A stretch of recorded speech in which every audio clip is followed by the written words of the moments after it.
I don't know how this video is going to go, so that's why I'm not wearing eye makeup right now. Honestly, I've pretty much been dreading doing this video at all because, and this is stupid because things are what they are.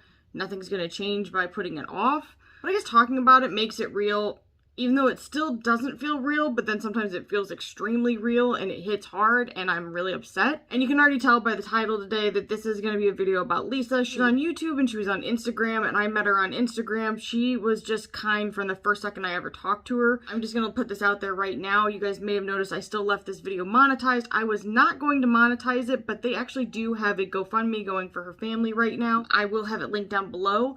But anything, which is going to be very, very little, I'm going to be transparent with you guys. I make, a pittance here on YouTube, but anything that I possibly can, I have donated besides this, but anything that comes monetarily from this video will be donated back to Lisa's family. It's not nearly enough for everything she's ever done for me, but it's something I can do. And also I was thinking it's a way that if you want to try and help Lisa's family as well, and you maybe aren't able to donate, watch this video or like put it on in the background and ignore it and let it play through with the ads. That way I can give her family any kind of ad revenue that I actually do make from this video.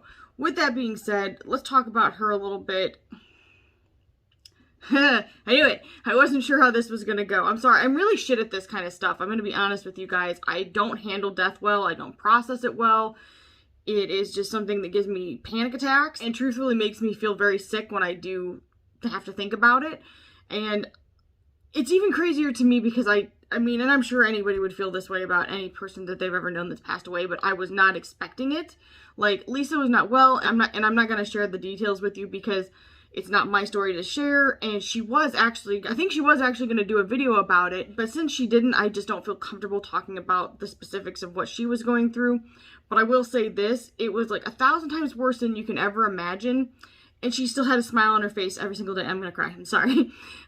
And she still was good to everybody. She still checked on me every single day almost. We talked almost every single day, and she, no matter how bad she felt, she was there for me. And I haven't had friends like that in real life. So to see somebody that was going through so much and still have such a positive attitude and just literally being the light that I was crowding around, I mean, it's rare. It really is.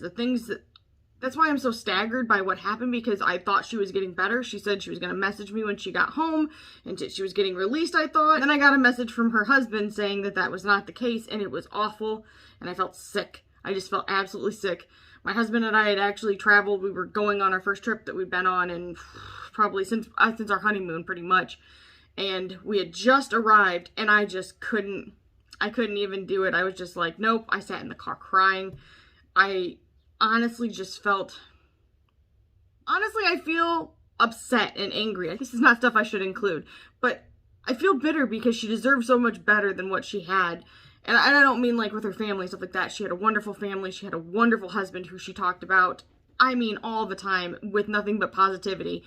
But I don't understand, and this is like, I'm getting a little deep for this, but I don't understand why the best people have the worst circumstances. It just is something I'll never fathom. I don't want to get any further into it, but I'm just going to say I just don't understand, and I never will, because to me, Lisa was a truly good person, and I feel like that doesn't even do her justice, because that's such like a wishy-washy thing to say, but she always built me up when I was at my lowest. She listened to me when I was stressed out.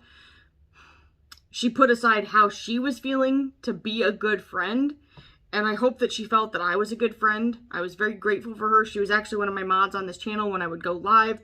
And I'll tell you that there was honestly not a more selfless person and more kind and generous person than Lisa. All I'm saying is she was one of the good ones, and not just one of the good ones, she was one of the great ones. Her positivity was infectious, and her love for makeup just, seeped through every single video that she ever did.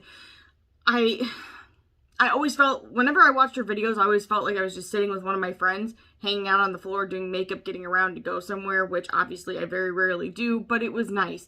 It was like that sense of familiarity that you don't get all the time. So in any case, I wanted to do this video talking about Lisa a little bit, and I wanted to do a look using her favorite color, which was purple. She also loved pink, so pinks and purples just in general were her jam, and we always joked about it because I love green and she loved pink and purple, and anytime I saw anything that's pink or purple come out, I immediately sent it to her, and she would always send me the same with green palettes. She'd be like, girl, did you see this? And I'd be like, did you see this?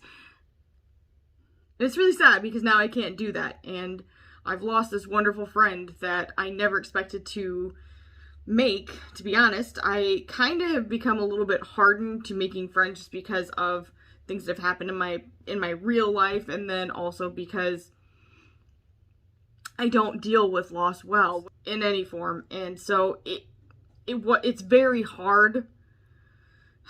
It's very hard for me to open up to people anymore. Like, I love talking to you guys and I love doing this kind of thing, but I think to a degree I still keep people at an arm's length. And with Lisa, she just kind of snuck in there. So I didn't expect how hard this actually hit me, which sounds so stupid because it is absolutely nothing compared to what her family has gone through, and her wonderful, wonderful husband. Like, all the things that he went through with her, which is, again, not my place to talk about. I have so much respect for him, especially seeing my husband kind of go through a similar thing, but in a way different way. It takes a lot to be a caregiver and to stay beside somebody that has a lot of illness throughout their life. And it says a lot about who he is. I mean, I don't know him, like, at all, especially compared to Lisa. Like, I talk to Lisa almost every day, but I didn't know her husband that well, only from what she had said about him. But when people do their vows when they get married and they're like through sickness and health, you never really think about the sick times and how hard they actually can be. And I just have a lot of respect for him. I have, and I just can't imagine. I just can't imagine, and I'm wishing him all of the very best. I'm wishing her family all of the very best. Anything I make in ad revenue from this video will be donated. I have also donated to her GoFundMe. If you guys are able to, I will leave it linked down below. I have spoken with her sister-in-law, and she will be doing some live videos on Lisa's account to try and help her husband and handle some of those last costs that he was not expecting. So if you guys see that, if you see her lives, it's her family member, and if you can or do want anything from them, all of that's going to go to help them. And I just can't say enough how grateful I am for the friendship I had with Lisa. The palette that I'm actually going to be using today is one that we kind of joked and laughed about in one of my lives that I did not too long ago. And she loves this palette. She really loves the color story, and she had wanted me to keep it, and I had decluttered it, and now I don't know if I can do that, to be honest. I know that sounds stupid. Sometimes makeup is an emotional thing, and it is in this case for me, because the first thing I'm thinking about now whenever I think about this palette is Lisa. I'm trying really hard not to actually cry. I'm sorry, that seems probably really stupid and counterintuitive, but in any case, this is the palette I'm going to be using today. I'll show you guys the inside. She really loved this palette. This is what the packaging looks like, and this is what the color story is like on the inside. And this, as sad as this is, and it's awful, and it makes me sick to my stomach, it also kind of makes me happy because it makes me think of fun times that I shared with her and things that made me laugh. And so I'm excited to use this, and I'm excited to do a look with it. I will do swatches for you guys. I don't have the heart to declutter this palette at this point now, because in any case, like, I went on a whole long tangent, and I'm not gonna do that to you guys, but this is gonna be near and dear to my heart for different reasons now, and I can't wait to share it with you guys. So if you want to see swatches and you want to see a look with this, just keep watching, and I'll be back at the very end. It's not, obviously, this is not a review. This is not anything like my normal videos. Maybe what I'll do at the very end is just take a minute and show some of my favorite looks that Lisa did and put them up so you guys can see them, because she did a beautiful job with her eyeshadow. I wish that I were that skilled. I'm not. The shade in this palette is called Per Se.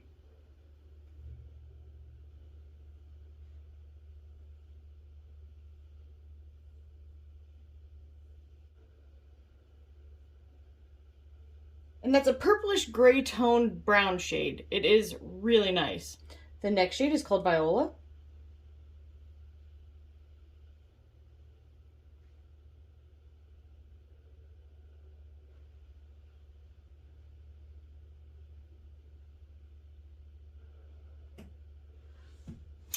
And that's kind of a satin Barney fuchsia. She's called Amara.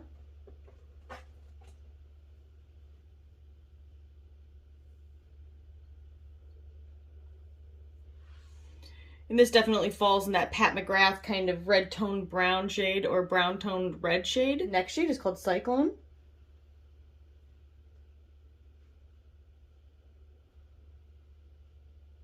And I think you guys are seeing kind of a magenta-ish shade, but I'm seeing a very coppery orange and slightly gold shade. It's really pretty. The next shade is called Nude Vino.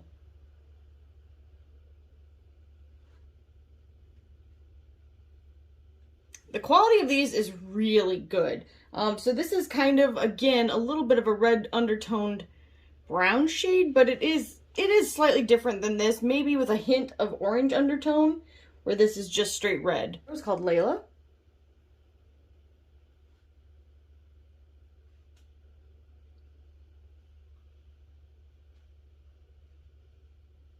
That's a really unique shade, actually. So it's kind of a chocolatey brown over a charcoal brown. Really interesting. It is a satin shade, and it does have a hint of purple to it as well. The next shade is called Amethyst.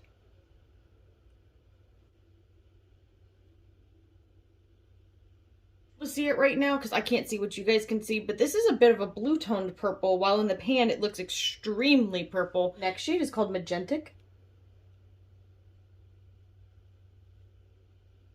That's a pink with red and a slight hint of purple to it. The next shade is called Magnolia.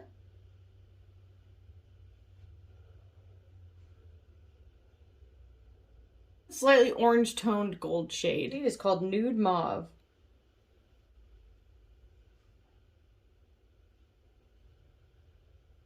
And that is like a perfect name for it because it is kind of a mauve undertone tan shade. I know it doesn't seem tan, but it definitely has a tan undertone to it. First shade of the last row is called Juno.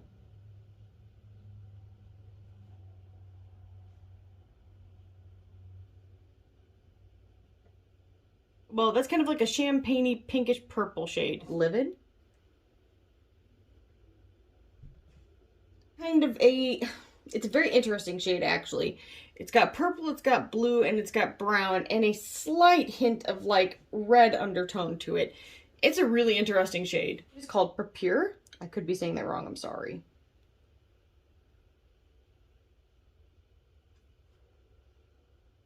Another shifty one. So this is kind of, you're seeing like a sort of burgundy magenta, and then I'm seeing kind of a purple and orange to it as well. It is really, really pretty. Dragon Bite.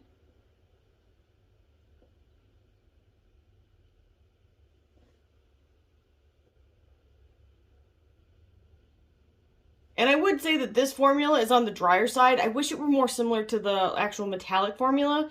But this is like a red that shifts green and blue and purple. And you guys are mostly seeing, I think, just the red. But it is a very unique shade. And the last shade in the palette is called Helio.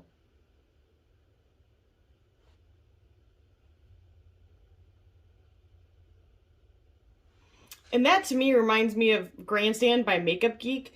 It's kind of a champagne-y brown shade that it's got a slight hint of pink to it as well. It's very, very pretty. And this is the whole Lila and or Lila palette, which I'm sorry, I never get it right. I don't know which one it is. I've been told like 100 times, but my memory is really bad.